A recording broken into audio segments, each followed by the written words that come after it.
Se eles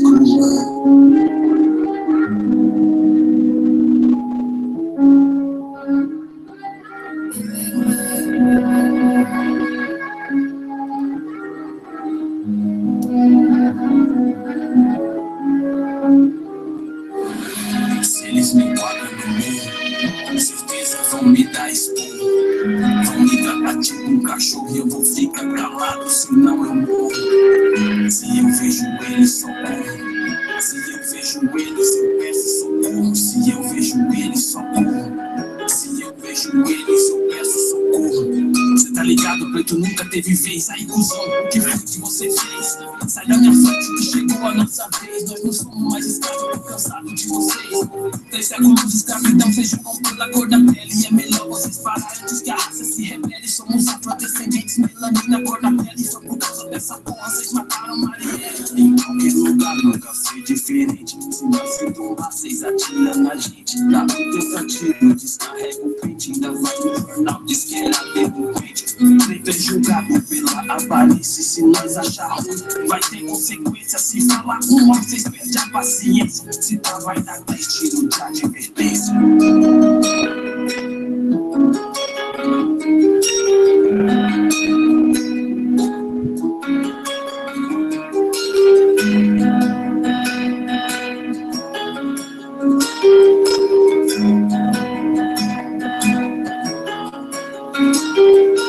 Você não vai ver preto em capa de revista. Preto só vai passar pela revista. Preto só coloca o nome na história. Quando vai pra cópia, a vitória conquista. Preto não pode ter nome na lista. Preto nem ninguém nessa mídia racista. E a mulher preta, se quiser ser vista, tem que mostrar como ele rebola na pista. É engraçado vocês falar que eu tô errado, mas tu é preto no Brasil. Tu já nasceu.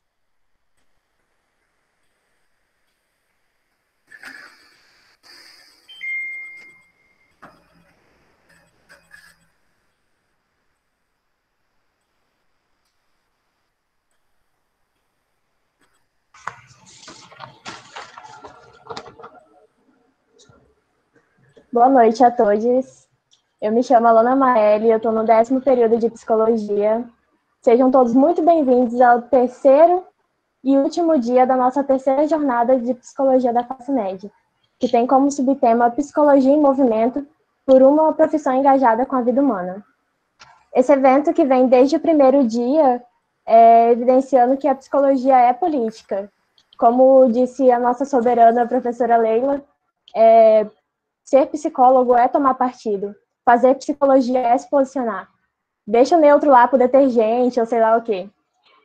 Se você se cala frente a uma situação de violência, você está favorecendo o agressor. Então, se você se omite ou adota uma postura neutra diante de uma situação de desigualdade, você está favorecendo alguém. Você está tomando partido, está favorecendo alguém que não é a minoria. Você está sendo conivente com o lado opressor.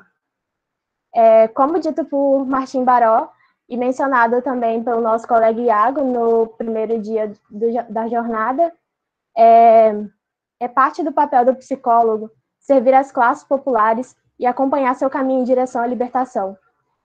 Quando nós éramos crianças, a gente aprendia história e a gente se imaginava no lugar dos grandes heróis ou dos grandes nomes da história do Brasil e do mundo.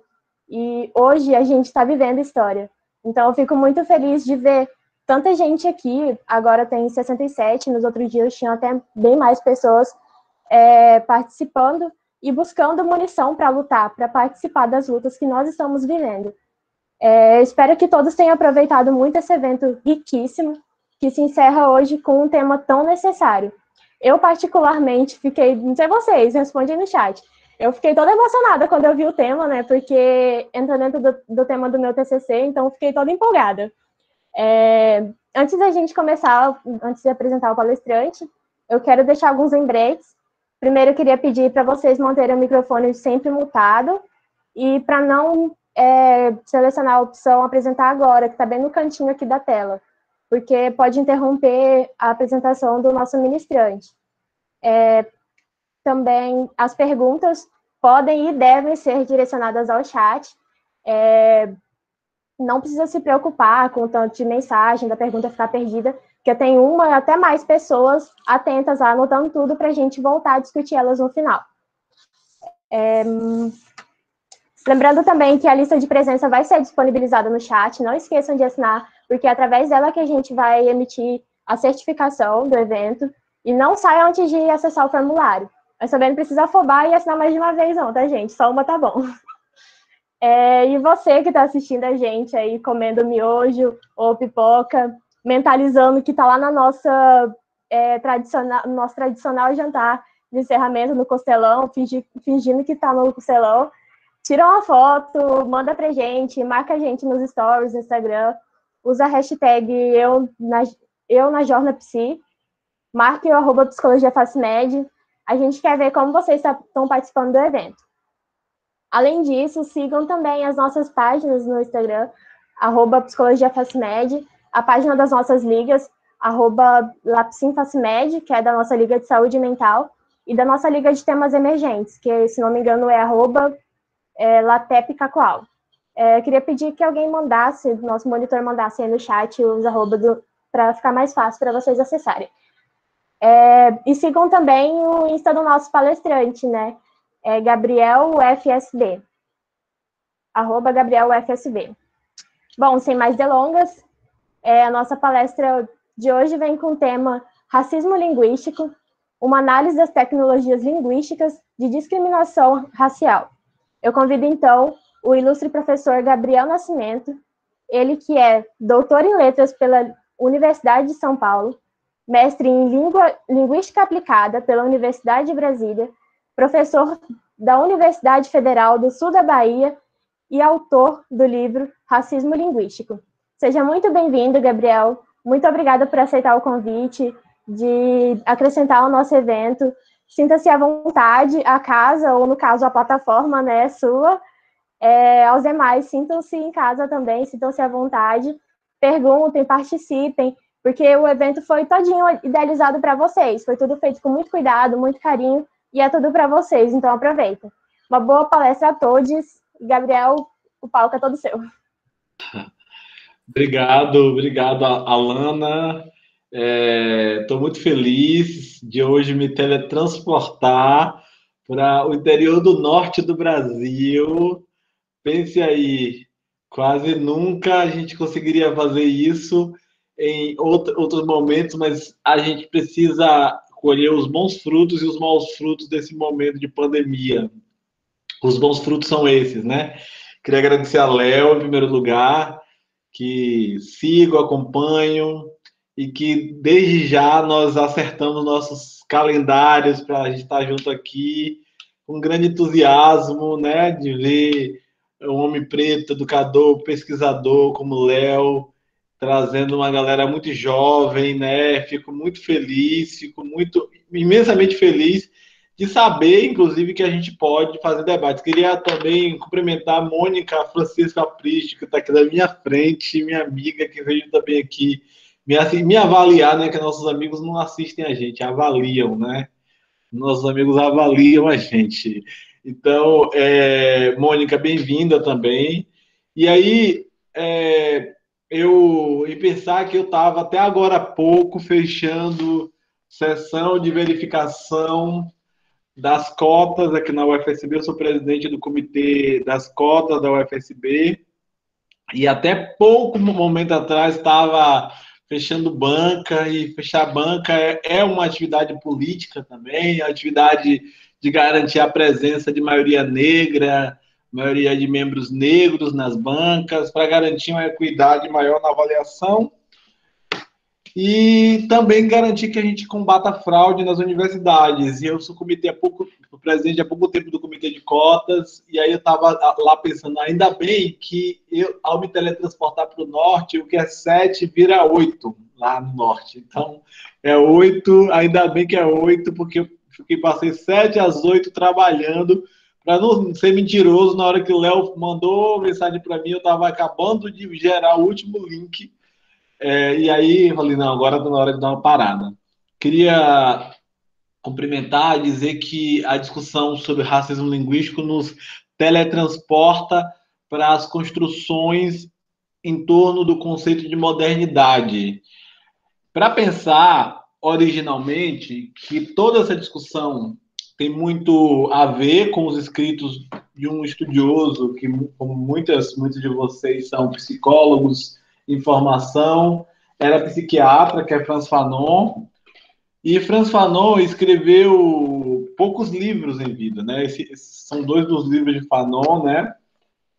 Para pensar, e aí eu queria falar do pensamento de Fanon, que é um pensamento de dores, de mágoas, né? Fanon é um teórico muito magoado, vem de uma classe média martinicana, estudou na França, e durante seus estudos na França teve sua tese de doutorado na psiquiatria rejeitada. Finalmente, né, fez uma outra tese, mas aproveitou parte daquela escrita muito parecido com o que eu fiz com racismo linguístico, mas não tive a tese rejeitada. Eu utilizei parte da minha tese para publicar o racismo linguístico, e Fanon publicou esse maravilhoso livro poético, inclusive, chamado Pele Negra, Máscaras Brancas. Pois bem, por que eu estou iniciando falando de Fanon? Porque eu sou linguista. Normalmente, eu tenho falado muito de Fanon para reposicionar a conversa sobre linguagem. O papel da linguagem na formação das tecnologias de discriminação, mas, sobretudo, no racismo. E o racismo, aqui, precisa ser entendido mais do que como uma ideologia, né? Ou seja, aquilo que é formado por uma ideia social que se tem de alguma coisa ou alguém numa dada formação discursiva. E o racismo precisa ser pensado a partir de uma concepção político-histórica, em que a concepção de construção da raça não se dá somente porque o branco odeia o negro, ou porque o branco constrói a sua dimensão individual de construção de raiva.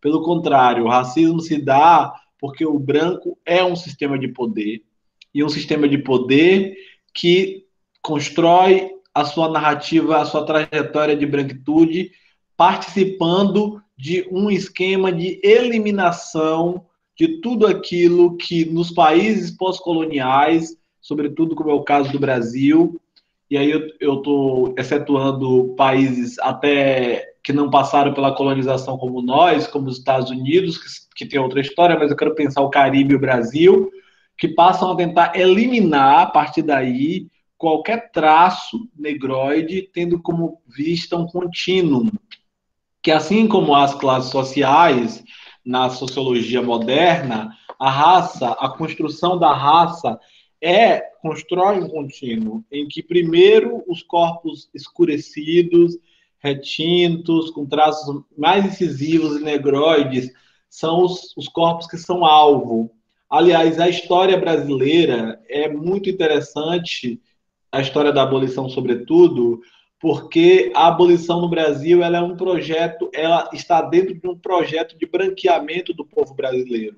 Com isso, eu não quero dizer que a abolição não deveria ter sido feita, mas a abolição faz parte de um panorama das elites que, incomodadas com a profunda miscigenação dos brancos, né, os brancos brasileiros tendo sido altamente miscigenados, passa a pensar como seria uma abolição, tendo também como mote, por exemplo, a Revolução Haitiana, em 59, no século XIX, e tendo como vista a ideia de que, em algum momento, essa escravidão, que já estava cheia de inúmeros prejuízos, né? Porque os povos escravizados nunca se pararam sem levantes, pelo contrário. Aliás, muito se fala de miscigenação no Brasil pelo viés dos brancos, sendo o branco como ponto central da miscigenação, mas nunca se recupera que o Brasil, as comunidades negras brasileiras, são comunidades mestiças também de povos africanos que não se chamavam de negros, como os povos Banto e os povos Nagô, que, por exemplo, é o caso dos Benguela e é o caso dos Alçais, né? São dois povos muito distintos que, embora com os traços negroides e cores escurecidas, não se viam, não se marcavam, não se enunciavam através do signo da raça. Então, a linguagem desempenha um lugar fundamental a despeito da gente pensar a obra de Frantz Fanon de uma forma ou de outra, e hoje, ainda no âmbito da psicologia, há várias visões que são problemáticas sobre Fanon, por exemplo, as americanas feministas que têm acusado Fanon de ser machista, justamente porque Fanon, oriundo também de relações de ódio, de horror, muitas vezes uma relação interracial, Fanon vai produzir um esquema de análise que faz parte de sua historicidade, sua história vivida. Mas a grandiosidade de Fanon é a visão de que, sobretudo, que se difere do panafricanismo norte-americano, em boa medida, que é a visão de entender como existe a criação, como se dá a criação do negro em uma zona do não ser, que necessariamente é um espaço que o humanismo criou para humanizar o branco, torná-lo como signo universal e, portanto, humano, ao passo que considerava como não humanos os negros. Eu dei uma palestra essa semana falando da obra de Frantz Fanon, onde eu até fiz uma crítica à obra de Frantz Fanon, justamente pela imensa generosidade de Fanon, de tentar compreender na obra dele como os aspectos, digamos assim, da linguagem, de maneira geral, podem ser vistos como aspectos que podem, a um momento, pegar todos os colonizados, tendo em vista que o próprio Fanon, em livros como Dying Colonialism, que é o colonialismo moribundo, fala, inclusive, do papel dos brancos na Revolução da Argélia. No entanto, eu acho que uma das coisas de imensa generosidade de Fanon denuncia justamente o nosso problema hoje, que é pensar como a linguagem significa, ao mesmo tempo, um espaço de dominação, onde se nomeiam raças, sempre pelo viés da branquitude, e que essa nomeação não vai ser somente o nome. Nomeação não implica somente em dizer isso aqui é celular e pronto. Aliás, a ampla teoria linguística europeia já dá conta de dizer que nomear não é só dizer o nome, não é só criar uma nomenclatura. Mas mais do que isso, mais do que uma terminologia, essa terminologia passa a significar, a partir de então, uma dada classificação que dá vida e impõe sofrimento da ordem de horror e perversidade e perversão no sentimento do significado daquele a quem esse significado é imposto. Por isso, quando eu ouço ainda hoje uma discussão, de um lado, de certos grupos, falando de racismo como ideologia, sobretudo os culturalistas racialistas, que são intelectuais brasileiros, sobretudo brancos, que tiveram formação na ampla sociologia weberiana brasileira, como é o caso de Gilberto Freire, nem sempre tão weberiano, né? Sérgio Buarque, Raimundo Faoro, Caio Prado Júnior, e que, na verdade, são visões que não avançam muito de um sentimento racialista e raciológico do final do século XIX, início do século XX, quando intelectuais estavam ali tentando ainda confabular como se daria a substituição do preto no Brasil. E com ele a substituição do mestiço. Né? Essa marcação já existia em obras como a obra de Silvio Romero, Monteiro Lobato, Raimundo Nina Rodrigues, e por que não dizer, se alguns de vocês leram, Euclides da Cunha. Isso significa dizer que a nomeação ela serve também para criar um paradigma aqui no nosso país da democracia racial, essa sim, como uma ideologia racial a suplantar o racismo e sua historicidade, dentro da ideia de dizer que se houve miscigenação, a criação do mestiço, do mulato, necessariamente são a prova de que o Brasil fez a sua devida passagem de um mundo racial para um mundo pós-racial. A linguagem é necessariamente o objeto do meu livro, Racismo Linguístico, porque eu estou localizando aqui que o racismo linguístico é toda forma de racismo que se dá através da racialização por meio da linguagem. Seja quando, na superfície da linguagem, nós temos alguém chamando uma pessoa preta, normalmente, porque isso normalmente é atribuído para os corpos pretos, de macaco. Quando você tem isso, a linguagem está veiculando o racismo e, portanto, esse racismo se dá pela linguagem, né? O racismo pela linguagem, ou seja, a linguagem veicula. No entanto, há uma outra forma de racismo, que é o racismo na linguagem. As próprias línguas modernas são objetos, são línguas, são invenções. Quando a gente fala de línguas, português, espanhol, vamos falar só das línguas neolatinas, que são chamadas de línguas irmãs. As línguas que vieram do latim, por isso que são de neolatinas. O galego, que surgiu no século XI, XII, ou um pouco antes, aliás, o português, o espanhol, o francês, o romeno, o italiano, essas são línguas que nós normalmente conhecemos como línguas modernas. E elas não eram, nem sempre foram línguas modernas, porque nem sempre houve modernidade. Então, o próprio branco criou a padronização de sua própria clínica do sujeito, digamos assim, do espaço da construção de sua identidade e construiu sobre ela uma padronização nacional. Exemplo disso, até o século XVIII, muito provavelmente as pessoas no continente europeu não chamavam.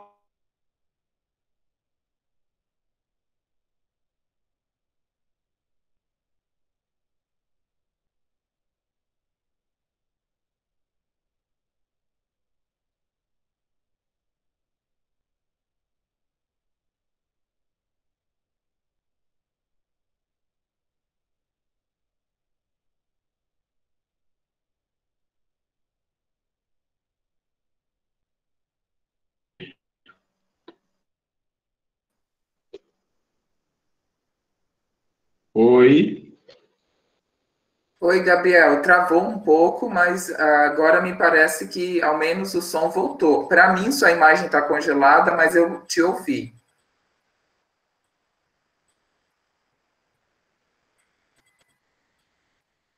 E agora nem ouvir eu ouço mais.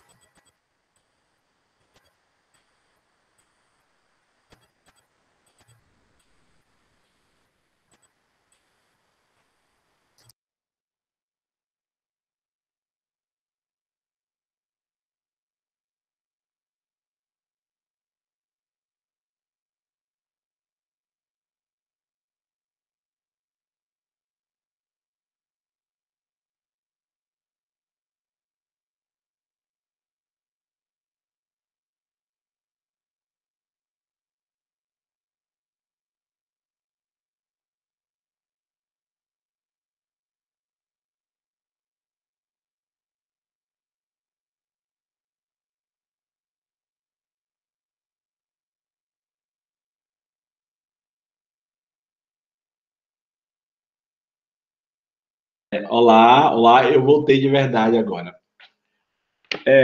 Isso, perfeito. Para não correr risco de cair mais uma vez. Então, o que eu quero desconstruir hoje para pensar a linguagem como tecnologia de racismo linguístico é pensar o lugar da linguagem na conformidade do que nós estamos chamando de raça e racismo. Ou seja, não estamos falando de construção identitária, como muitos grupos na Europa, sobretudo a partir dessa migração, nova onda migratória, porque o próprio europeu iniciou sua onda migratória com as invasões, né? Lá na expansão marítima, século XIV, diante.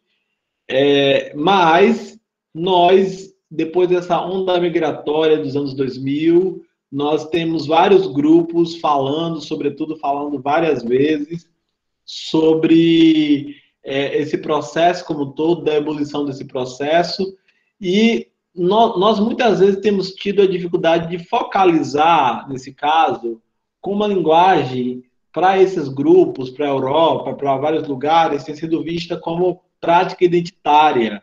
Na minha área é muito comum, não sei na psicologia, é muito comum que a análise...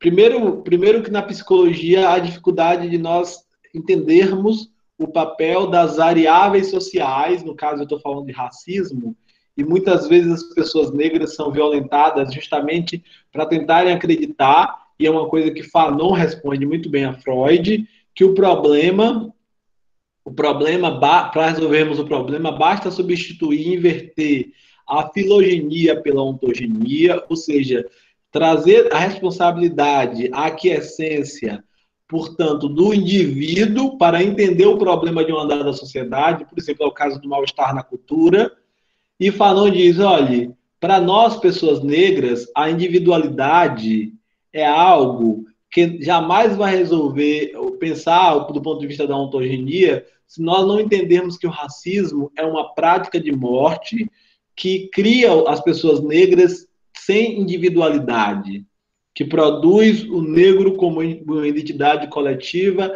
da qual onde ele não pode sair, da qual ele tem que responder como se ele fosse responsável por sua raça, enquanto cada pessoa branca fosse responsável tão e somente pelo seu sucesso.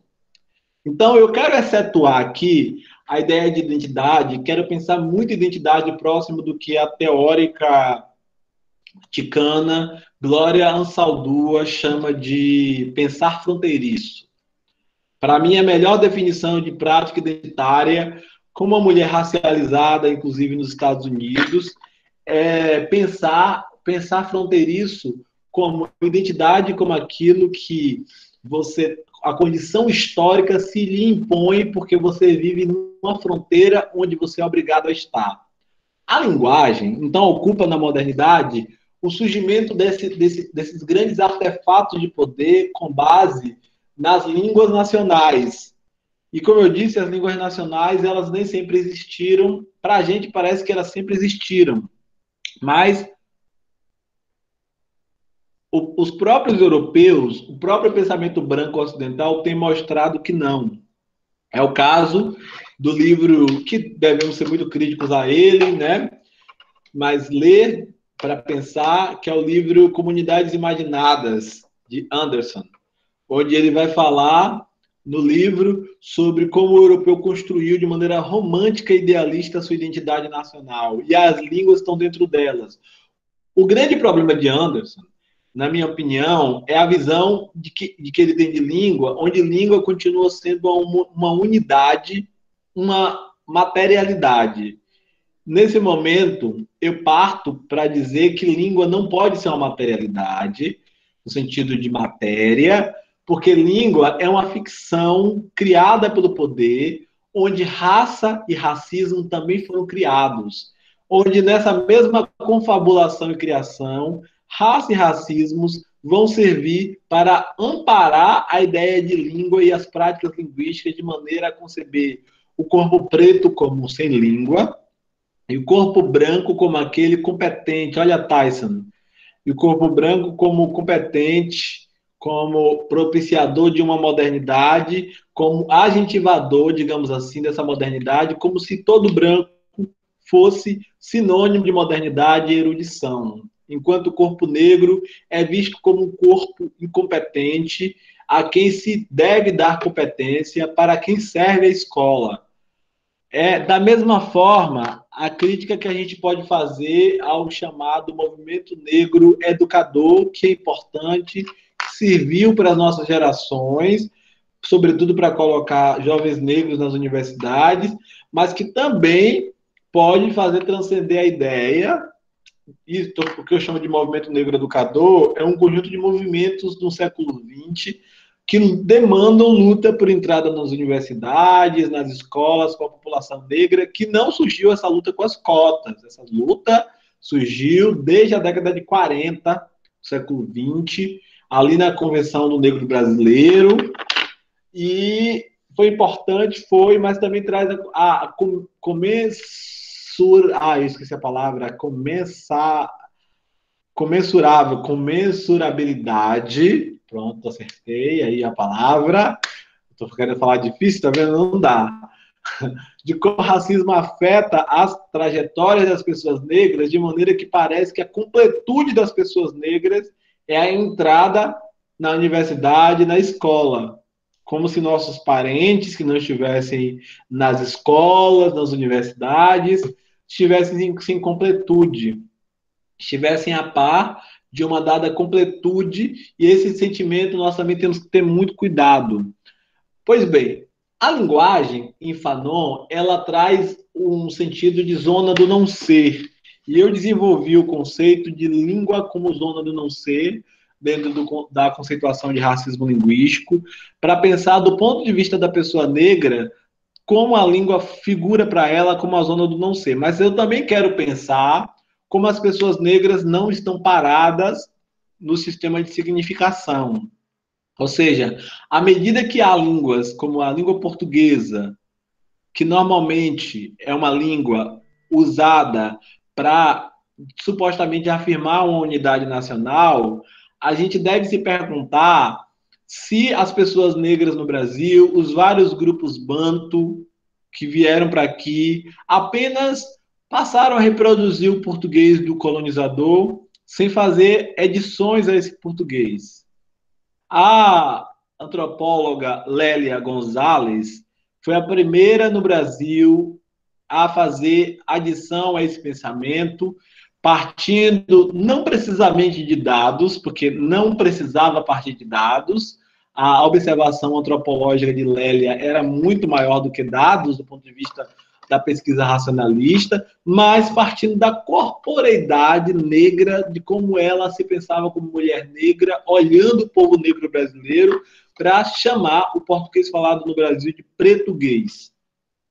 O pretuguês, na verdade, é a resistência negra por meio da linguagem. Quando um jovem negro baiano, em cima do português, fala colé de mesmo, quando um jovem carioca fala qualé, quando um jovem do norte faz adições a esse vocabulário, ainda que ele muitas vezes não entenda quais adições ele está fazendo do ponto de vista de sistematizar, muito provavelmente ele está herdando o sistema de silabação, de harmonização vocálica das línguas banto no Brasil. E muito provavelmente a produção de sons de harmonia vocálica vão ficar muito parecido com línguas, várias das línguas multinacionais, multilingües africanas de países como Angola, Moçambique, Guiné-Bissau, dentre muitos outros países. Ou seja, o Atlântico Negro conseguiu, de maneira geral, acabar com uma dada individualidade negra. Olha Tyson. Mas o fato da gente ter no Brasil uma população negra concentrada, como é o caso da população brasileira, e nós temos tido populações negras, populações africanas, com várias formas de resistência diversas entre si, digamos assim, nós tivemos a construção no Brasil de uma resistência negra que não nos faz sentir inveja de nenhum país no mundo de resistência negra.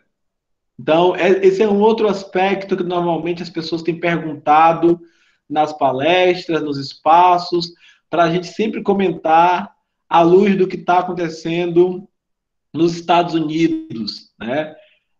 Depois da morte de George Floyd. Eu tenho visto pessoas de classe média, sobretudo jovens negros de classe média, se provocando, se não é o caso de haver um levante negro da população negra brasileira, de maneira que essa população negra brasileira se levante contra o racismo e produza significado contra o racismo, como nos Estados Unidos.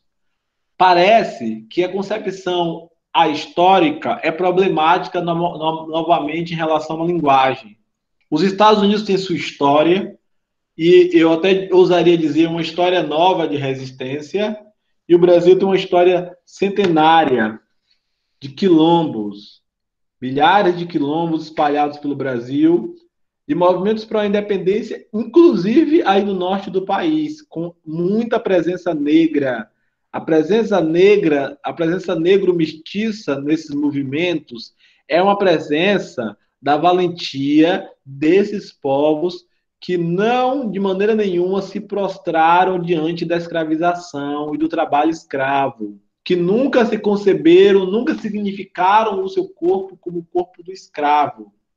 É por isso que eu tenho rejeitado categoricamente as teorizações que têm levado em conta Fanon para falar sobre a relação de senhor-escravo, como se essa relação fosse uma relação construída pelo indivíduo. Volto a dizer, a colonização não é um projeto de ódio. Tenho muito medo quando as pessoas levam o racismo para falar, nesse momento atual, que menos ódio, por favor, mais amor, como se o racismo fosse um problema puramente de ódio. O ódio, nesse caso, é construído por uma outra força, mas nesse caso é importante que a gente conceba. Claro que eu não estou aqui tirando a importância dos estudos psicológicos sobre ódio. Não estou tirando aqui a dimensão ontogenética e filogenética de construção do ódio. Eles existem, eles estão aí, as pessoas concebem e vão procriar esse ódio. O que eu estou dizendo é, esse ódio existe, mas o racismo é um sistema de poder que é estruturante no Brasil e ele estrutura esse ódio. A linguagem constrói esse ódio de maneira análoga sempre, de maneira geral, dentro dessas línguas modernas, e a gente precisa entender que essa relação é uma relação que nós podemos entender matizes do indivíduo. A grande psiquiatra brasileira, Neuza Santos Souza, no livro Tornar-se Negro, que faz uma pesquisa psicológica muito interessante com pessoas negras, sobretudo pessoas mestiças, traz dados interessantíssimos para pensar como muitas vezes as pessoas negras têm uma trajetória de tentar esconder a sua negritude. Porque o país é um país que cria uma divisão racial do trabalho. Então, lembremos, não é só ódio, por quê? Porque existe o auto-ódio, que é construído, eu disse que o ódio é passível de ser analisado ontogeneticamente do ponto de vista do indivíduo, ou seja, é possível que nas nossas formações e análises nós identifiquemos, mas não é possível que a gente esgote no ódio individual um problema que está no sistema estruturante de poder, que é o racismo, que mais do que estrutural é estruturante. Então, aí, o trabalho dos teóricos negros, sobretudo os que vêm do campo dos estudos psicológicos, é importante porque eles entendem a dimensão psicogenética, mas eles trazem atribuição, por exemplo, no caso de Neuza Santos Souza, à divisão racial do trabalho.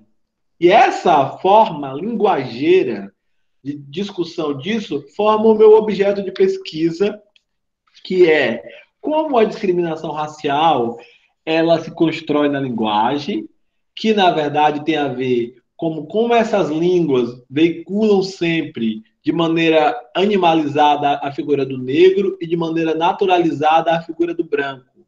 Como a escravidão e o trabalho de exploração do corpo negro é visto como um trabalho naturalizado do ponto de vista da linguagem, onde nós passamos a reproduzir quartos de empregada, a gente passa a reproduzir elevador social, a gente passa a reproduzir criado mudo, a gente passa a reproduzir lado negro da vida, que estão na superfície, digamos assim, da linguagem, e nem na superfície nós podemos entender.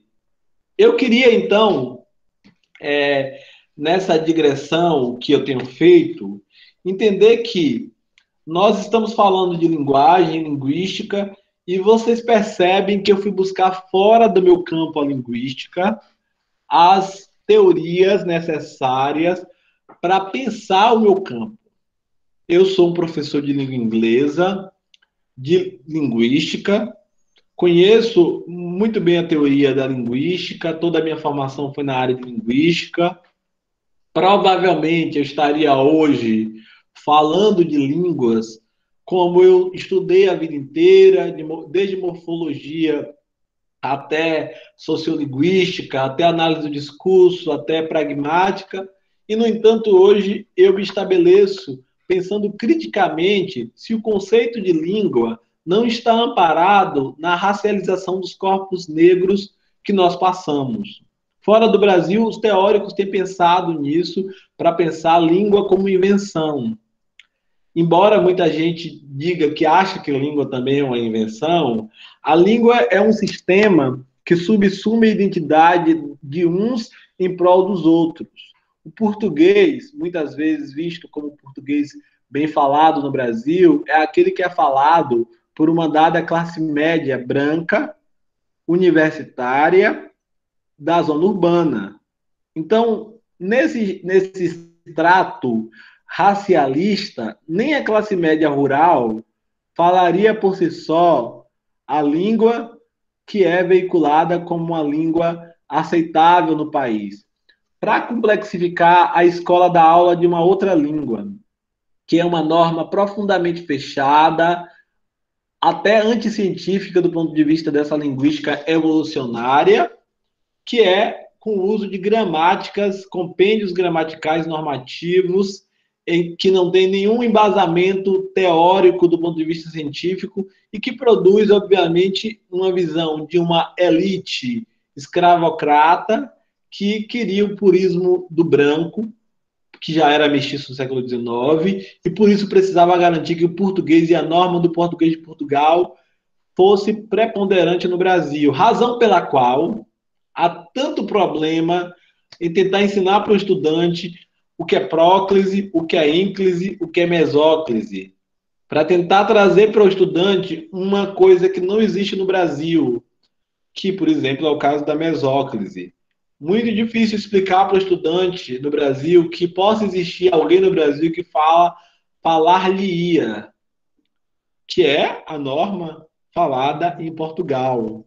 Ou seja, a norma falada em Portugal passa a representar a entidade de poder, digamos assim. Falar-lhe-ia no lugar de lhe falaria. E nós produzimos o nosso próprio português. Então, alguém lembrou de Temer, mas eu vou lembrar de um outro presidente da República, porque Temer não foi presidente da República, que é Collor de Mello.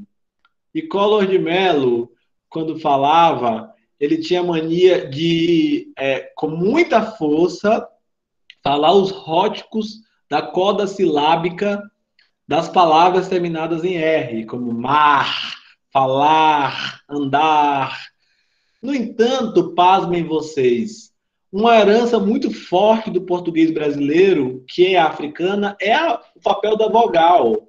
A vogal tem uma importância fundamental no português brasileiro. E adivinhe de que povos, de que culturas vieram essas influências? Das culturas africanas. Então, a gente fala falar, andar, e não falar, andar, porque somos, em essência, africanos e africanas teletransportados pelo Atlântico Negro, falando português que é português. Falamos e adicionamos o português que é português. As pessoas nos lugares mais recônditos do Brasil falam o português, reproduzem o português e se constituem pelo português. É nesse âmbito que eu quero pensar, para terminar o meu papo com vocês, o aspecto fundamental do meu livro que quero escrever depois de racismo linguístico, que é justamente pensar raça e racismo como fantasia e fantasma. Raça como fantasia nos ajuda a entender que isso não se trata apenas de uma ideologia, porque quando a gente coloca isso no âmbito da ideologia, a gente apenas pode imaginar que ideologia se desconstrói com uma formação educacional, onde os brancos são passíveis de serem educados e possivelmente os brancos são pessoas que podem ser antirracistas do ponto de vista de não promoverem discriminação racial. Mas aqui estamos entendendo o racismo como mais do que discriminação racial. Estamos entendendo o racismo como a estrutura que estrutura outras estruturas. Então, se tivéssemos que entender raça, a gente não ia nem para o caminho mais fácil, que é falar de raças humanas do ponto de vista biológico, porque a própria biologia e a genética, no movimento do Projeto Genoma, já deram conta de provar, supostamente, no âmbito deles, de que há linhagens mais não há raças, há uma raça humana. No entanto, isso serviu para vários estudiosos e vários grupos passarem a proliferar a partir de então de que não havia racismo porque não há raças. Como é que pode haver racismo se não há raças? O que há é etnias, então poderia ter etnocídio, no sentido de genocídio, o etnicismo, no sentido de racismo étnico. No entanto, o racismo não precisa de uma dada crença universal científica, porque o racismo não foi forjado em argumentos técnicos científicos para afirmar que existia raças. Devemos lembrar que a pesquisa acadêmica do século XIX buscou profundamente trazer a teoria de Charles Darwin para o âmbito do evolucionismo social, e vários estudiosos, tanto nos Estados Unidos quanto no Brasil, definharam em sua tentativa de medir cérebros, de trazer a relação entre a diferença em termos de comportamento de uma raça e outra, do ponto de vista da ciência científica, biológica, médica e etc. Então, se esse argumento racialista não foi produzido dentro de um panorama, que é um panorama da ciência, por que razão o projeto Genoma daria conta de acabar com o racismo dizendo que não há raça? Então, o racismo não é só uma explicação científica. O racismo passou a figurar na modernidade como uma linguagem que atua sobre o corpo negro, onde o próprio corpo negro é linguagem. Aliás, vamos fazer menção ao grande músico baiano Lazo Matumbi, que fala que o meu corpo é linguagem, ele como homem preto, o meu corpo é linguagem e a leitura é toda sua. Esse texto de Lazo Matumbi é tão interessante quanto Gilberto Gil em O Rock do Segurança. Quando Gilberto Gil, para ser irônico com o racismo que ele sofre, que o eu lírico dele sofre, ao entrar num lugar e ser barrado, diz: o segurança me pediu crachá. Eu disse: nada de crachá, meu chapa. Sou um escrachado, um ex-crachado, um galpão abandonado, nada de crachá. Sei que o senhor é pago para suspeitar, mas eu estou acima de qualquer suspeita. Em meu planeta, todo mundo me respeita. Sou tratado assim como pachá. Essa aparência de um mero vagabundo, ele ironiza, é mera coincidência. Deve-se ao fato de eu ter vindo ao seu mundo com a incumbência de andar a terra, saber por que o amor, saber por que a guerra, olhar a cara da pessoa comum e da pessoa rara, um dia rico, um dia pobre, um dia no poder, um dia chanceler, um dia sem comer. Coincidiu de hoje ser meu dia de mendigo. Meu amigo, se eu quisesse, eu entraria sem você me ver. Esse poema de Gilberto Gil, do nosso Gilberto Gil, é um poema que ironiza o racista, que diz para ele: o fato de você me interpretar como negro, como mendigo, por mais que eu seja mendigo, não está na cor da minha pele, mas está no seu olhar que me racializa. Só que eu não me enxergo sob o seu olhar de racialização. Ou seja, raça, mais do que uma explicação técnico-científica, raça é uma fantasia, e fantasia é vista aqui não como ficção, no sentido de que não existe mais uma vez, mas como algo que é encarnado como tatuagem na pele preta e passa a gerar dimensões para os campos de mestiçagens em que não fizeram ainda uma passagem para o mundo branco. Porque essa passagem é passível de acontecer tanto por conta das relações que são relações com grupos que têm contingentes mais homogêneos, digamos assim, como os brancos, né? Ou seja, os brancos têm contingentes mais homogêneos e nessas relações o branqueamento é parte da miscigenação de gerar um corpo branco depois dessa passagem. E a gente tem visto isso com a miscigenação brasileira. E, por outro lado, com o genocídio dos homens pretos, que, na verdade, é um tema tão fundamental quanto qualquer outro tema no país. O genocídio dos homens pretos no Brasil tem gerado um grande passivo morte de homens pretos que têm morrido sem a oportunidade de procriar, sem a oportunidade de constituir famílias, sem a oportunidade de construir linguagem.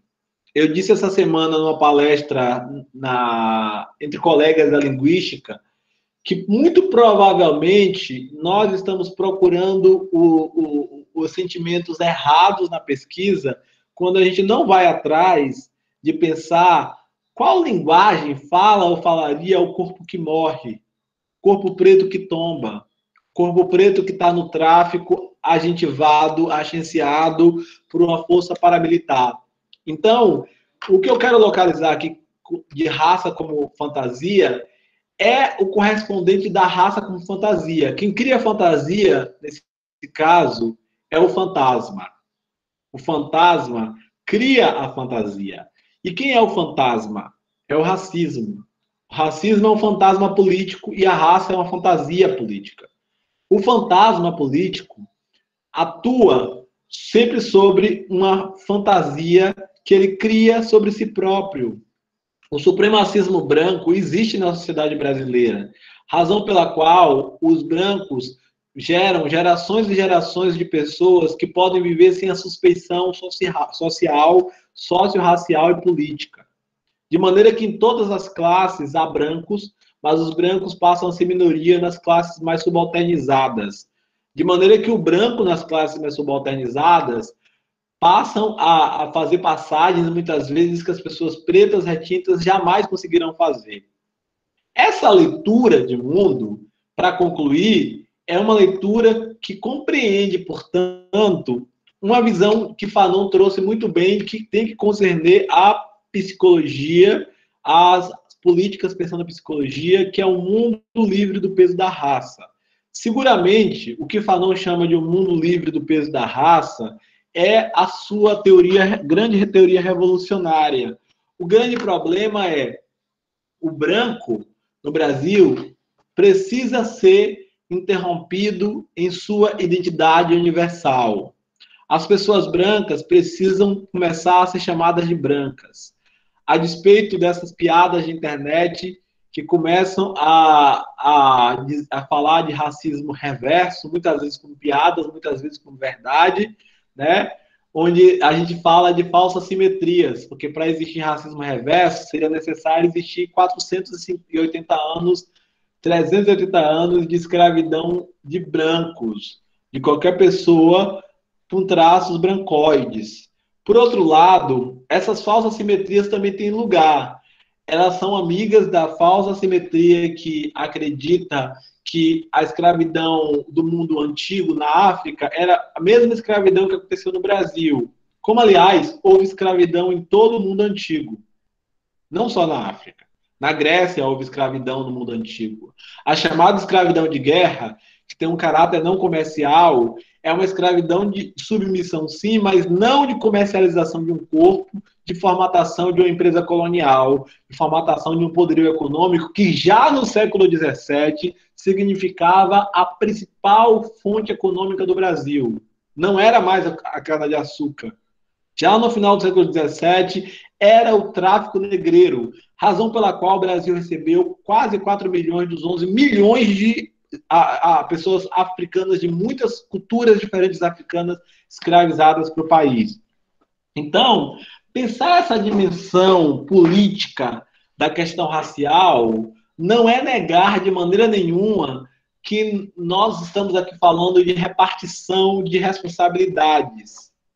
E repartir responsabilidades é jogar na consciência das pessoas brancas aquilo que Alberto Guerreiro Ramos, também usando um termo muito comum na psicologia, mas nesse caso, como Fanon, um termo que não pode ser objetificado à luz da ciência médica, que é o termo patologia. Fanon diz que o racismo é uma patologia dos brancos.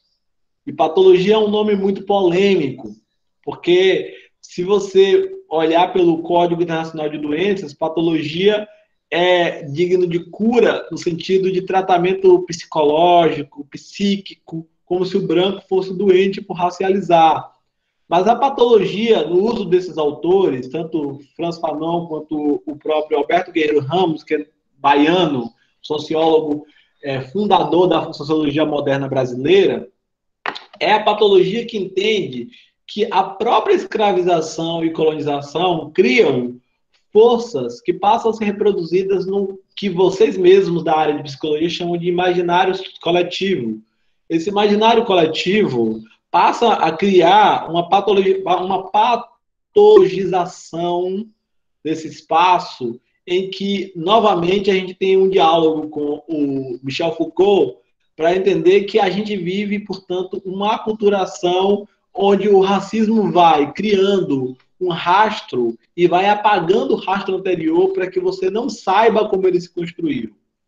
Então, eu finalizo para a gente dialogar dizendo que a discriminação da linguagem tem produzido séculos e séculos de pessoas negras que têm escrito sua história, mas que não têm sua história contada, dentre as quais nossas mais velhas, como Carolina Maria de Jesus, Maria Firmina dos Reis, e as nossas atuais, Conceição Evaristo, e várias autoras brasileiras que têm apresentado uma grande análise sobre as vozes dos povos negros brasileiros, pensando diversas vezes como nós temos localizado esse problema de maneira geral dentro da nossa formatação racial. E seria isso, de maneira geral, que eu teria a trazer. Eu quero muito dialogar com vocês, eu quero muito que a gente dialogue bastante sobre como a gente tem enxergado, dentro desse paradigma, toda a nossa visão política sobre o racismo, de como a linguagem constrói o racismo e o racismo constrói a linguagem, e para que a gente possa se atentar sempre às ferramentas, essas ferramentas que são ferramentas completamente culturalizadas, que são ferramentas que são completamente trazidas à luz de um pensamento que é assassino. E eu queria mesmo acabar com um poema. Por isso que eu estou, na verdade, olhando o celular para acabar com o poema, porque eu acho que esse poema fala muito do nosso momento atual. Um poema de Luz Ribeiro. Deixa eu ver se eu acho aqui que eu digitei errado. Milímetros. Acho que eu coloquei errado. Luiz Ribeiro. Acho que não vou achar. Eu queria acabar... Ok, eu acho que eu achei agora.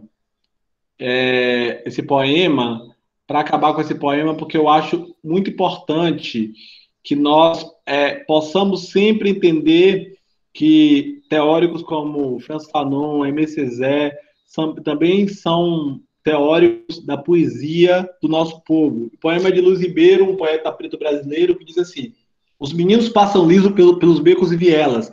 Vocês que falam de becos e vielas, sabem quantos centímetros cabem no menino? Sabem de quantos metros ele despenca quando uma bala perdida o encontra? Sabe quantos nãos ele já perdeu a conta? Quantos seis citam quebrada em seus CCCs e teses? Vocês citam as cores das paredes natural tijolo baiano? Vocês citam os 6 filhos que dormem juntos? Vocês citam geladinho, que só é bom porque custa R$1? Vocês citam que quando vocês chegam para fazer suas pesquisas, seus vidros nunca se abaixam? Não citam, não escutam, só falam, falácia. É que vocês gostam mesmo do gourmet da quebradinha, um sarau, um sambinha, uma coxinha, mas entrar na casa dos meninos que sofrem abuso de dia não cabe nas suas linhas.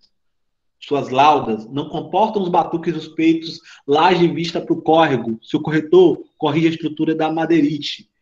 Quando eu me estreito no beco feito dos meninos P, de impróprio, eu me perco. E perco por não saber nada, por não saber geógrafa.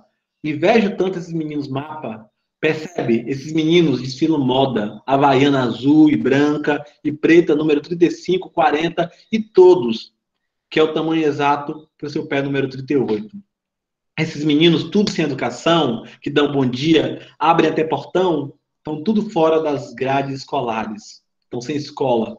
Nunca teve reforço de ninguém. Mas é força e a tática do tráfico mais um refém. Os meninos sabem nem escrever, mas marcam os becos tudo com caquinho dos tijolos. PCC, pro C, V, não vê. Esses meninos que não tem nem carinho são muitas vezes pés no chão. Não tem carinho preso no barbante. Pensa que bonito se fosse peixinho fora d'água, a desbicar do céu, mas é réu na favela. Me fizeram pensar alto, voa, voa, voa. Aviãozinho. O menino corre, corre, corre. Faz seus corres, corre, corre. Podia ser até flecha, adaga, lança, mas é lançado fora. Vive sempre pelas margens. Na quebrada no menino passa nem ônibus para o centro da capital. Isso me parece um sinal. É tipo demarcação de até onde ele pode chegar. E os meninos malandrão faz toda a lição. Acorda cedo e dorme tarde. É chamado de função. Cria casa, mas tem fundação. Tem prestígio, não tem respeito. É sempre suspeito de qualquer situação. Vocês pararam para ouvir alguma vez o sonho dos meninos? É tudo coisa de centímetros. Um pirulito, um picolé, um pai e uma mãe, um chinelo que lhes caiba no pé. Aviso, quanto mais retinto o menino, mais fácil de ser extinto. Seus centímetros não suportam 9 milímetros. Esses meninos sentem metros. Eu quero terminar minha fala com esse poema de Luiz Ribeiro. Obrigado, gente.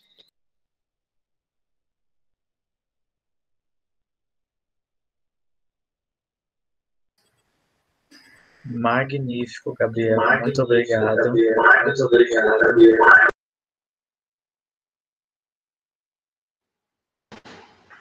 Quero convidar o professor Leandro, que ele já quer fazer uma pergunta direto para o Gabriel. Sim. Gente, me desculpa, eu vou furar a fila, tá? Porque eu fiquei extasiado. Professor Gabriel, é uma honra tê-lo aqui, é um momento ímpar para a nossa formação. Tudo que você traz é de um impacto e uma intensidade maravilhosa. Sugiro a todos que estão aqui, gente, leiam Racismo Linguístico. Quando eu entrei em contato com essa obra, com esse livro, que foi publicado, se eu não me engano, ano passado, mas eu só tive acesso no começo do ano, e eu falei assim, nossa, eu já sentia falta sem nem mesmo antes conhecer. Já me era necessário desde sempre, só agora eu me tomo consciência, né? E quando vocês forem ler o livro, perceberão que tem um capítulo, né, professor, que é dedicado a Fanon e a Mbembe e também a Lélia, né? Então, assim, e falando sobre a produção dessa linguagem, como que eles retomam a linguagem. Bem, há algo que muito me interessa, né? O senhor fala de duas coisas aqui que me interessam bastante. Primeiro, da língua como não ser, né? A linguagem como a produção do não ser da pessoa negra, né? Por meio dessa produção, e você deixa muito bem claro quando diz assim, uma parte fantástica do livro, dizendo, olha, língua não tem sexo, não tem gênero, não tem raça, não tem cor. Mas quem as enuncia tem. Então, são esses sujeitos que, ao se apropriar, ao produzir uma linguagem com esses marcadores, vão, sim, gerando, né, esses espaços do não ser. E tem uma fala do Fanon que vai muito de contra a isso, quando ele diz assim, o homem negro não é homem, né? Então, o homem negro, a partir de tudo aquilo que foi enunciado, de tudo aquilo que foi produzido, que foi construído no seu corpo, nas suas memórias, nas histórias ancestrais das quais ele deriva, né, o faz o não ser. Né? E eu gostaria que o senhor talvez avançasse um pouquinho mais nisso, nessa produção de uma existência que não existe de modo ontológico, na filosofia contemporânea, nos estudos eurocêntricos, e que, de certo modo, dialogam, né, com essa colonialidade que se mantém no nosso país. É só uma solicitação, na verdade. Né? Obrigado, Léo. É muito bom viver no mesmo tempo que você, em primeiro lugar. te ver, estar no mesmo momento, ter essa discussão contigo. Na verdade, eu quero escrever um livro chamado Linguagem como Zona do Não Ser. Esse é um título do livro. Na verdade, estou em dúvida desse título. Tem duas coisas de Fanon que eu quero dar título a livros ou trabalhos, talvez menores meus, né? Trabalhos menores. Como esse, o racismo linguístico, trabalho pequeno, né? Menor. A linguagem atua como zona do não ser, porque ela é o lugar onde o sujeito negro é construído como um não sujeito.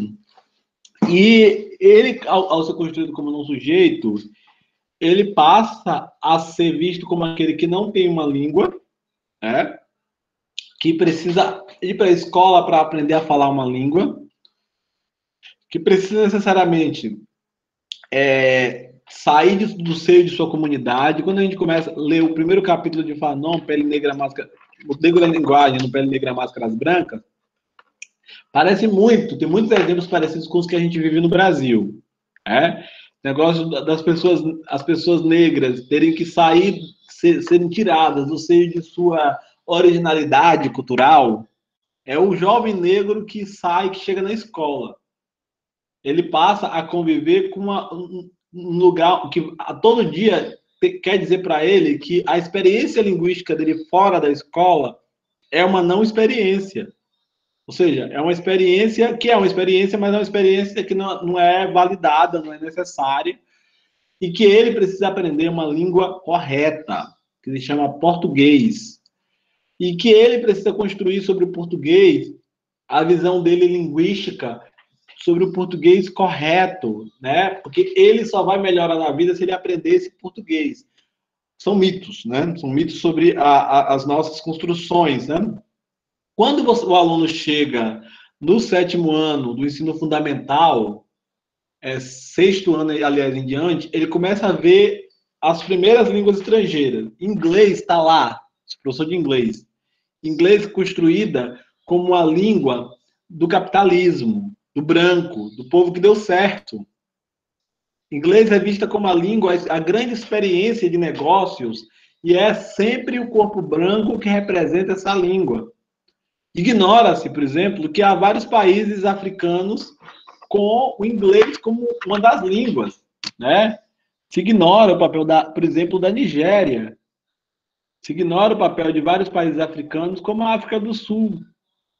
E mesmo de países caribenhos, como é o caso da Jamaica, né? América Central. E se constrói, de maneira geral, uma visão da língua estrangeira só baseada nos países centrais. No caso do português, Portugal. No caso do inglês, Estados Unidos e Europa. Ou seja, se desconsidera, por exemplo, que os nossos estudantes também têm experiências linguísticas que muitas vezes servem para o inglês. Quando o aluno, eu tenho muitos exemplos de língua inglesa, porque eu sou professor de inglês, quando o aluno fala worry, quando ele não fala o retroflexo, o som retroflexo, como worry, para se preocupar, a worry. Ele fala worry. A diferença de ri para re é corrigida pelos professores de inglês. Como se só se falasse no mundo worry, como se fala nos Estados Unidos ou na Europa. Ou seja, não se tem worry na África. Não se tem nenhuma experiência falada, por exemplo, no Malawi, falada, por exemplo, na Jamaica. Então, esse traço distintivo é para distinguir o inglês dos brancos do inglês dos negros. O português também é usado dessa forma. Então, no caso do Brasil, a escolarização, e eu tenho sido muito crítico à teoria de Paulo Freire, não crítico como o nosso presidente tem sido. Eu tenho sido crítico porque a teoria de Paulo Freire, às vezes, muitas vezes, tem sido usada para responsabilizar uma escola como se da escola fosse sair a revolução. Sendo que a gente está falando de uma sociedade brasileira que promove um genocídio de jovens pretos a cada 23 minutos. A cada 23 minutos morre um jovem preto no Brasil. Então, a gente fala da escola com um olhar muito romântico dos nossos cursos de formação de professores, interpretando a escola como se a escola fosse o lugar a nos salvar deste mangue. Devemos acreditar na escola. Não sou contra a gente acreditar na escola, mas a escola é um lugar que reproduz com força esse mundo do qual estamos falando. Então, as experiências de língua portuguesa, dos 14 anos de ensino fundamental e ensino médio, são experiências para ensinar o aluno uma teoria linguística que não existe, que sequer é falada pelos próprios brancos brasileiros, que, aliás, falam português também. E falam português apagando o corpo negro que criou o português, apagando a possibilidade de linguagem e usando, por exemplo, dupla negação dupla. Dupla negação dupla é isso? Dupla negação. Por que eu falei dupla negação? Negação dupla. Dupla negação, como, por exemplo, eu não vou não, que é uma marca dos povos malês. Perdão, que é uma marca dos povos banto, né? Malê é um povo do grupo banto, que é uma marca. Então, existe no Brasil hoje, com isso, eu quero terminar te respondendo, Léo, dizer que existe no Brasil hoje a substituição do corpo negro, mas não da cultura dele. Mas não na cultura dele. Porque, por razão de ser uma cultura tão diversa, e a brancocentrização, normalmente, é baseada em fatores judaico-cristãos e patriarcais e políticos, cis e normativos dentro de uma dada normatividade, que o fluido das populações atuais, contemporâneas, é buscar as possibilidades de existir para além dessas concepções, e aí, por isso, a cultura negra é o que existe de mais diverso. No entanto, o corpo preto não pode estar na cultura preta. O corpo preto precisa estar fora da cultura preta, fora da vida, precisa ser assassinado. Então, Léo, eu diria que o grande problema linguístico do negro nessa zona do não ser é que a linguagem dele sequer sai da zona do não ser. A linguagem dele permanece nela. Mas quando vierem as outras perguntas, eu vou falar mais de como a linguagem também existe nela e como na zona do não ser existe uma existência. Essa existência a gente precisa falar.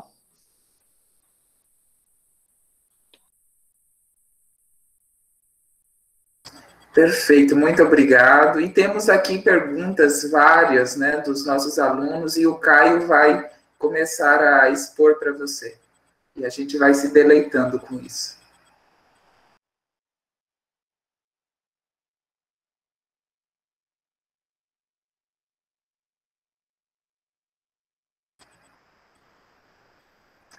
Eu acho que o Caio teve um problema com a internet.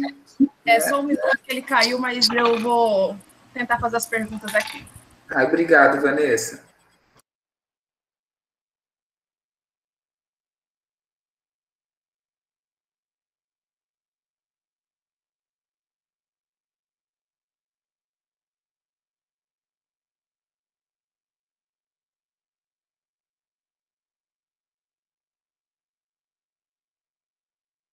Temos a primeira aqui, eu vou ler. Professor Gabriel, em relação ao conceito de comunidades imaginadas, podemos usar os textos de Stuart Hall, não sei se é assim que falam, para estabelecer esse diálogo com a condição das pessoas negras? Foi o Eric quem perguntou. Podemos e devemos. Eu adoro o Stuart Hall, mas eu acho que tem um texto dele. Stuart Hall é um intelectual tão interessante porque muita gente sempre quis que um homem preto, retinto, intelectual das elites, né? Hall nunca foi uma pessoa pobre, né? Segundo soube, que ele falasse sobre racismo. Muita gente sempre quis que ele falasse. E Hall, no entanto, como muitos, não precisava falar, porque ele resistia com o corpo dele. Mas Hall escreveu, além da brilhante obra dele, um ensaio que se chama Que Negro é Esse na Cultura Popular Negra? Eu sempre cito esse texto porque Hall está falando da cultura popular negra respondendo, digamos assim, os americanos e a sua visão de criar uma negritude a qualquer custo, baseado no supremacismo branco. Ou seja, se o branco estabelece que ele é branco e vocês são negros, você simplesmente cria essa branquitude baseado no pensamento supremático branco. E Hall faz uma leitura muito honesta de cultura para pensar que as pessoas negras, muitas vezes, elas não têm visões sobre raça, mas não necessariamente não significa que elas não tenham consciências raciais, né? Isso é importante. Mas para pensar comunidades imaginadas, Hall é importante, mas ele tem trabalhos que também vão beirar um didatismo que serve, que é importante, mas mais como análise política do que propriamente para tratar precisamente de problemas mais gerais. Vamos lembrar que Hall é um pós-colonial, trabalhou durante muito tempo no Reino Unido, até morrer, me parece, e inclusive brigou com essas instituições. Ele também não é uma pessoa muito fixada em um canto só, né? Hall brigou com as instituições, acho que acabou o final da vida fora da Universidade de Oxford, e é bem interessante falar isso porque Hall, ele escreveu textos que hoje são os textos dele que são mais conhecidos no Brasil, como a identidade cultural na pós-modernidade, são textos escolhidos que eu não sei se são os melhores textos de Hall, né? Hall é um analista político, então, como análise política, serve toda a obra dele, digamos assim. Mas vamos lembrar que quando ele fala de identidade pós-moderna, ele está falando dos europeus, né? Está falando muito dos europeus. Aquele livro, por exemplo, não é um livro que... Ele pensa o Ocidente, ele está pensando o Ocidente, mas ele não está pensando de maneira nenhuma, de maneira geral, o Ocidente e pensando os problemas da escravização, né? Pensando de maneira geral os problemas mais diretos que nós estamos pensando nesse momento. Então, Hall tem a sua grande importância, sim, para trazer o pensamento europeu para dentro de uma visão de pensamento de diferença, né, que o europeu normalmente constrói a partir dele. Eu acho que é isso, seria mais ou menos isso em relação a Hall. Eu gosto muito, para mim, é um dos intelectuais mais brilhantes que eu já conheci em toda a minha vida. Tenho muito orgulho de ter lido esse intelectual. E é isso, é um intelectual leitor, profundo leitor de várias das teorias do século XX. Então, é muito difícil encaixar ele em alguma coisa. Anderson, não. Anderson é muito mais bitolado. Mas Hall para pensar um correspondente dele no mundo em geral, é muito difícil, porque ele é um pensador grandioso. Então, eu gosto, sim, dessa relação de pensar Hall para pensar globalização. Mas tem um outro pensador que eu queria indicar, um outro homem preto, indicar que os brasileiros normalmente não leem, que se chama Milton Santos. Milton Santos, professor teórico da geografia crítica. Ele é um grande teórico que tem pensado globalização e, de maneira geral, esse pensamento de globalização, ele tem invocado a ideia de países centrais. Eu, inclusive, falo países centrais baseado em Milton Santos. Que é isso, eu acho que é uma leitura fundamental para a gente nos momentos atuais, sobretudo por uma outra globalização, onde ele vai trazer ali a teorização de globalitarismo. Então, seria um compêndio, digamos assim, para sair de Benedict Anderson, seria Milton Santos, também seria um bom caso. Ok, muito obrigada. Outra pergunta que nós temos aqui do Guilherme, ele pergunta: o racismo leva a ser algo psicológico? Leva. Mas aí precisa entender que o racismo não é psicológico em si, né? Porque senão seria muito fácil resolver o problema das pessoas negras. Bastava colocar todas as pessoas negras sob tratamento, né? E a gente ia resolver o problema, fazer uma grande terapia coletiva com a comunidade negra e a gente ia resolver. Fanon diz que quem cria o complexo de inferioridade é o branco. Então precisa ver. Existem complexos que o branco cria. Hoje, as pesquisas da área de psicologia já têm apontado, por exemplo, que não é possível se curar nos ambientes onde se adoece. Ou seja, a forma como a gente lida com os nossos fantasmas interiores não pode ser uma responsabilidade única e exclusivamente nossa se existe uma perversidade socio-racial se dando no ambiente onde nós estamos. De maneira que é preciso que haja tratamento dos problemas psicológicos, sobretudo de auto-ódio, mas é preciso também que se haja o tratamento. É a mesma coisa do diagrama da escola. Né? É preciso que a escola seja revolucionária, mas é preciso que tenha a reforma agrária. É preciso que a escola seja revolucionária, mas é preciso a reforma urbana. É preciso que a escola seja revolucionária, mas é preciso que a polícia militar pare de matar os jovens pretos. É preciso que haja revolução, mas é preciso que se interrompa a última lei de drogas que encarcera em massa os homens pretos. Então, assim, a mesma coisa é a psicologia. É preciso que haja a dimensão psicológica avaliada, mas é preciso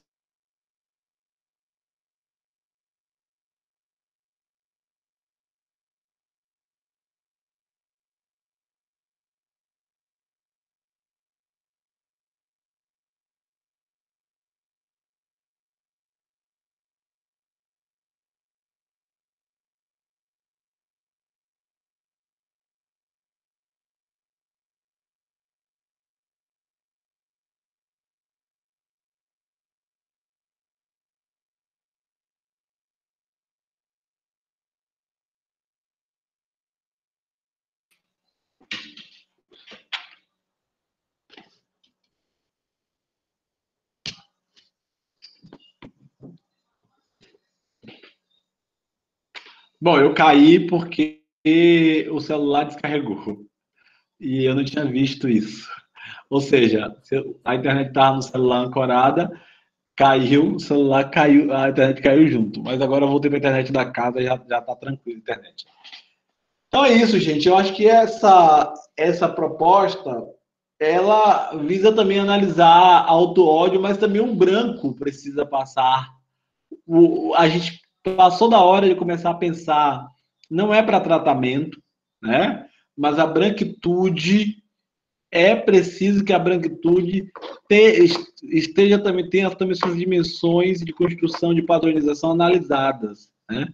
Porque muitas vezes nós falamos muito, jogamos um peso muito forte, aquilo que Linda Alcoff chamava, critica em Foucault, de identidades negativas, ou seja, a identidade dos outros são negativas, mas a do branco, o branco é o padrão, ele é padrão, ele não é diverso, ele não tem problema com sua identidade, o branco não vive nenhum problema. O branco não acorda de manhã num certo dia, não tem problema com o existencialismo dele.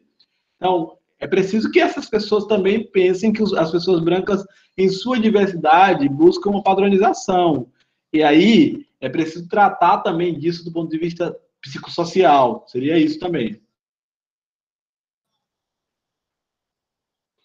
Ok, temos mais uma aqui. Tá, Vanessa? O Iago pergunta, como você avalia que devemos pensar o domínio da literatura? Por exemplo, nomes famosos da literatura brasileira, como Monteiro Lobato e Euclides da Cunha, acha aceitável que eles sejam ainda lidos em diversos espaços? Acho aceitável. Acho aceitável porque depende de como essa obra está sendo lida. Não acho aceitável que ela esteja sendo lida da forma como ela está sendo lida, né? As pessoas que leem Monteiro Lobato falando já nas personagens do Sítio do Pica-Pau Amarelo, elas passam batida. Aquela leitura passa batida. Ou seja, tem que ler e tem que dizer quem é o autor, que é um racista, certo? que construiu a sua vida, história, no processo de racialização, tem que ler. Então, a gente precisa ler de verdade para produzir uma teoria sobre esse sujeito. E é um racista, não no sentido do racista, pegando o racismo extrínseco e intrínseco de Apiá, de Antônio Apiá. É um racista racialista, que queria a substituição do negro na sociedade brasileira. Então, Euclides da Cunha tem que ser lido. Tem que ser lido. Os sertões precisam ser lidos. Os sertões de Euclides precisam ser lidos para a gente entender o que é que ele estava falando de miscigenação em os sertões. A miscigenação só é válida se não tem traço negroide. Se tem traço negroide, não é um novo sujeito que nasceu. Então, é uma experiência naturalista que precisa ser lida.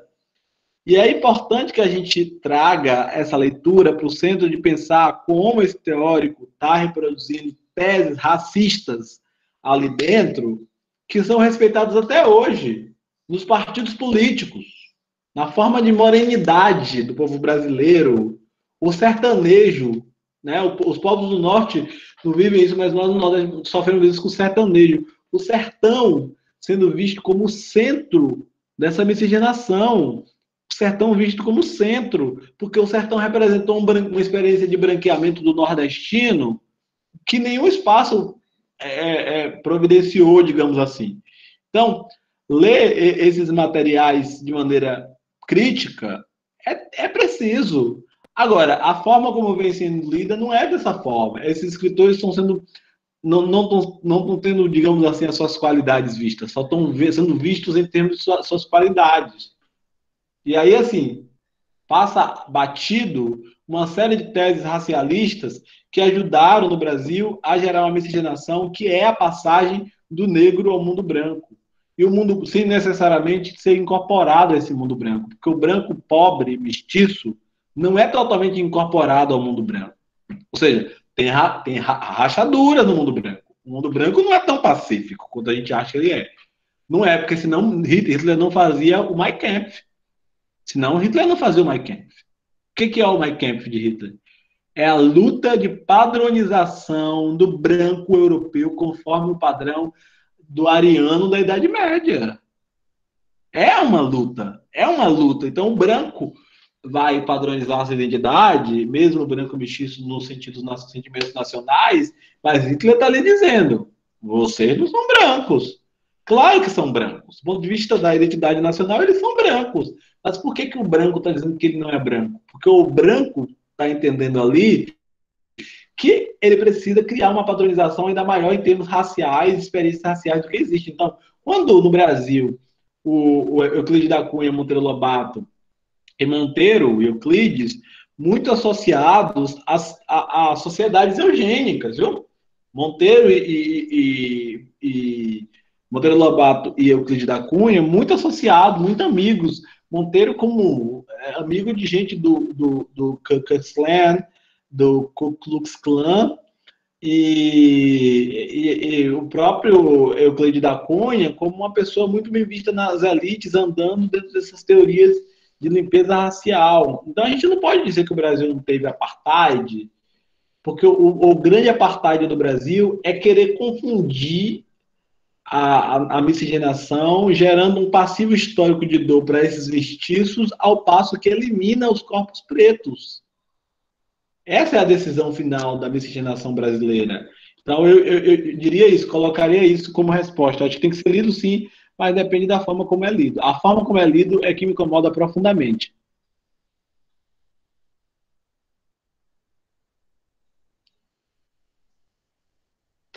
Temos a nossa última pergunta aqui, que é a do Fábio. Ele pergunta: existe influência do movimento eugênico na construção do imaginário e da linguagem brasileira?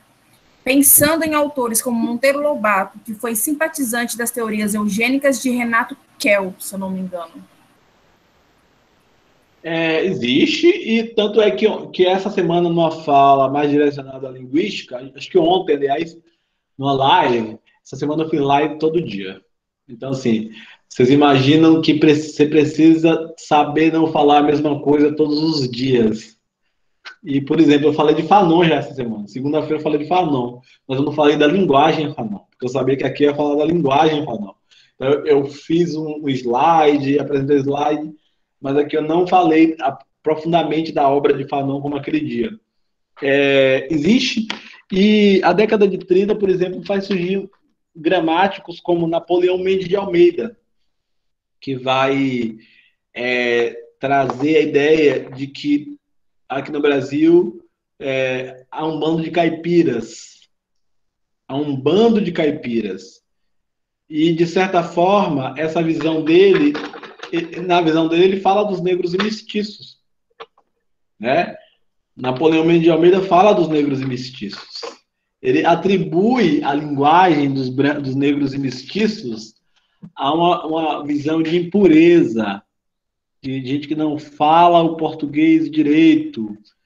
Então, essas visões estão ligadas às teorias racialistas e eugenistas. Estão ligadas a uma higiene linguística, lembrando o termo de Deborah Cameron. Essa higienização linguística tem totalmente relação. Acho que é isso, acho que a gente precisa ficar muito de olho nessa higienização, porque as gramáticas são produto da tentativa de nos dizer que nós não falamos português, e realmente nós falamos português, mas por isso somos inferiores. Gabriel, olha, eu estou vendo aqui, está surgindo muito mais perguntas, então isso evidencia que sua vinda aqui deverá ocorrer em outros tantos momentos, se assim você desejar, porque como eu disse antes, nossas mentes, nosso coração estão abertos a você. Esperamos muito numa oportunidade física em te receber aqui. Eu vou, hein? Com certeza. Olha, minha casa está aberta para você e não resta dúvida que será muito bem acolhido, né?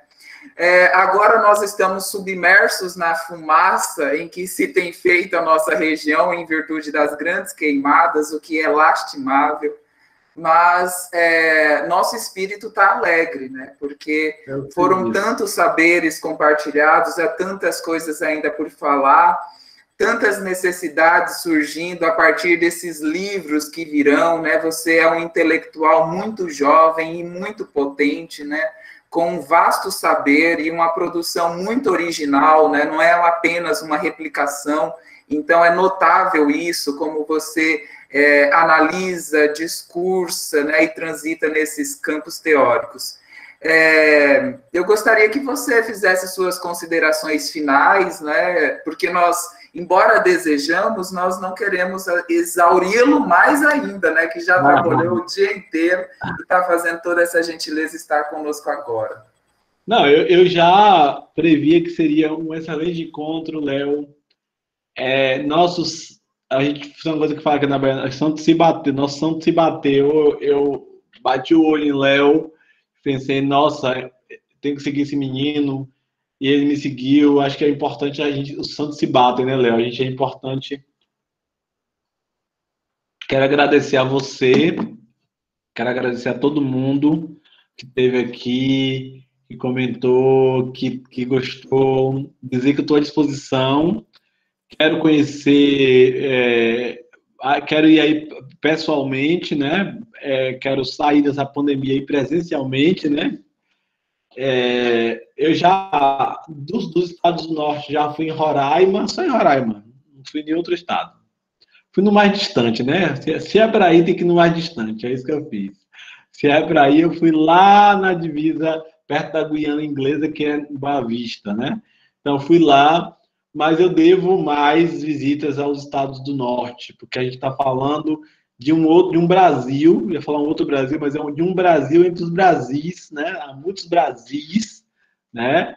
E é um Brasil que fala as linguagens que nós devemos ouvir, estudar, aprender e trazer, porque são linguagens que não necessariamente precisam sair dos segredos da floresta, são linguagens que precisam ser deixadas lá. Tem colegas daí, colegas importantes, são colegas na UFAM, no Norte, que é a professora Adriana, né? Tinha uma colega a professora Jamile Pinheiro, agora tem uma amiga minha lá na UFRR, e a gente vai fazendo as parcerias. E, Léo, muito obrigado por ser parceria, por ser firmeza, por estar junto, por ser ancestralidade. Tamo junto, conte comigo, estou à disposição. E, galera, foi muito bom. Eu acho que os melhores encontros são aqueles que os cansaços nos dão felicidade. Nada pior do que um cansaço que te dá tristeza. Há um cansaço que estou cansado, mas estou feliz. Exatamente esse é o sentimento nesse momento. Muito obrigado. Espero aí, e aí em breve, depois dessa pandemia passar. Valeu, irmão. Fica com a gente que a gente está encerrando, mas sua presença aqui ainda é muito festejada. E você que esteve conosco durante esse tempo todo de jornada, nossa terceira jornada, enfim, a gente se despede, né? Mas antes de encerrarmos mesmo, nós temos um vídeo para representar a vocês todos os nossos afetos. Nós acreditamos nessa política dos afetos, nessas relações de transformação a partir do amor, né? Então, nós queremos festejar esse momento com esse vídeo.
Gente, vocês estão me ouvindo? Gente, eu nem sei como que eu faço para encerrar uma jornada tão maravilhosa como essa. Eu, sinceramente, fiquei muito emocionada com a fala do Gabriel. Eu achei muito pertinente tudo que a gente discutiu. E, bom, eu queria agradecer a presença e a disponibilidade do Gabriel e por toda a sua fala. Infelizmente, a nossa jornada chegou ao fim. E só o que eu tenho para dizer é gratidão mesmo por todos que participaram. E, bom, até a próxima. E espero que presencialmente, né? E é isso. Sintam-se abraçados pela FaceMed. E até o ano que vem. Abraço, gente. Beijos. Lembrando que os vídeos estarão na página do YouTube, né, da LATEP. Basta acessar lá e poderão assistir o que se perdeu. Um beijo, meu irmão Gabriel, e a todos, a todas. Até a próxima.